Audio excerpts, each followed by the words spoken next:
You keep hearing the word closing in real estate, but what does that really mean? Is it just signing papers? Is it a meeting? Is it the moment you get your keys? Today, we're breaking down what a real estate closing really is, what happens behind the scenes, and how a property legally transfers from a seller to a buyer. So, what's a closing? It's the final step. It's where you officially change hands from the seller and they transfer that property, all their legal rights and title, to the buyer. It's not just a handshake and some promises.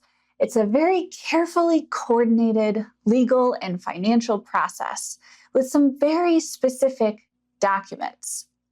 Let's get started. What happens before the closing day? Well, a lot of work is going into this closing before the actual closing, right?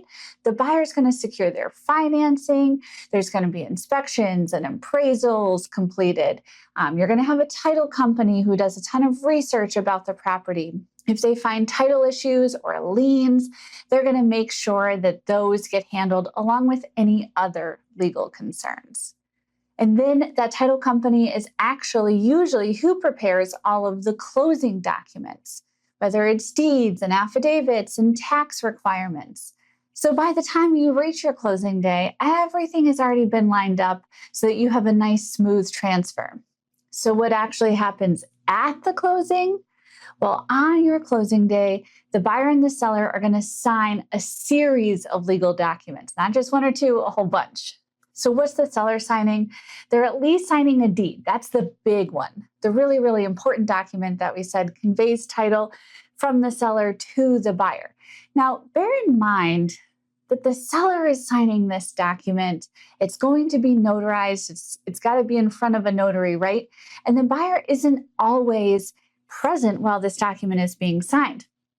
And this is the document that's conveying title from the seller to the buyer. So this is what's creating that interest for the buyer. So it's best practice for the buyer or someone who's representing the buyer to make sure that they look at that deed that the seller is signing to make sure it's got, their name spelled correctly, their tenancy correct. We want to make sure that it's vesting title correctly for that buyer. So the deed is a big one. While it's signed by the seller, it's really important for the buyer too. So what else is the seller signing? They're signing affidavits, they're confirming legal authority, things like that. They're also going to be signing some IRS documents for tax purposes, all that important stuff. So what's the buyer signing? We know they don't sign the deed, right? So if they're getting a loan or a mortgage, they're going to have a whole set of mortgage documents, right? They're going to have other documents that the municipality requires, like a property transfer affidavit to confirm that they're putting the title in their name and things like that. So meanwhile, the title company is going to review all those documents as they're getting signed.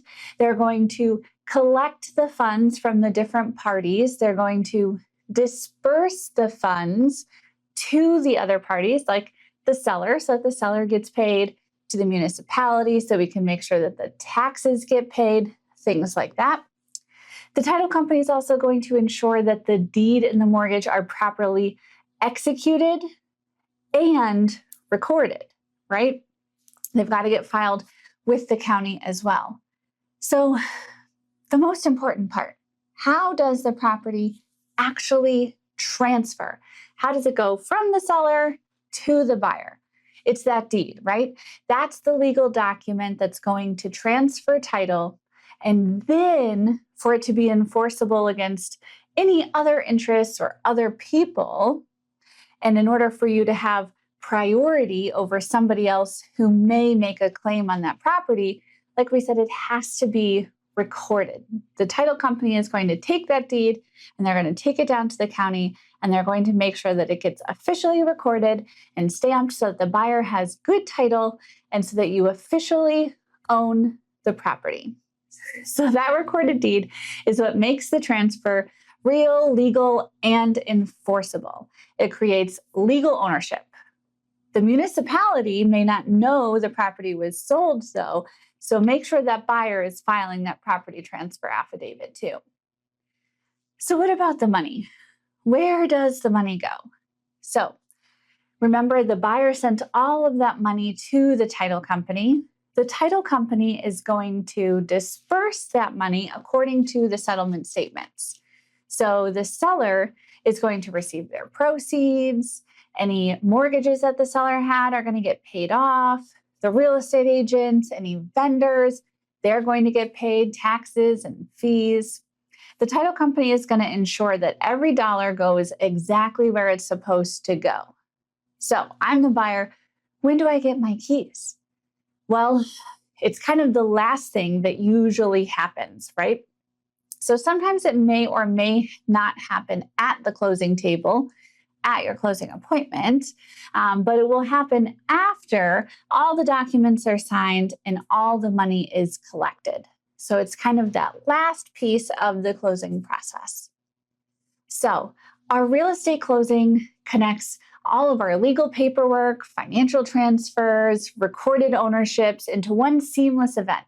It's that final step that turns a buyer into a homeowner and a seller into a successful seller. At the end of the day, closing is about protection, clarity, and confidence. And with the right team guiding the process, it doesn't have to feel intimidating. Here at Legacy Title, we love closings. They aren't just paperwork, it's the moment a house becomes your home.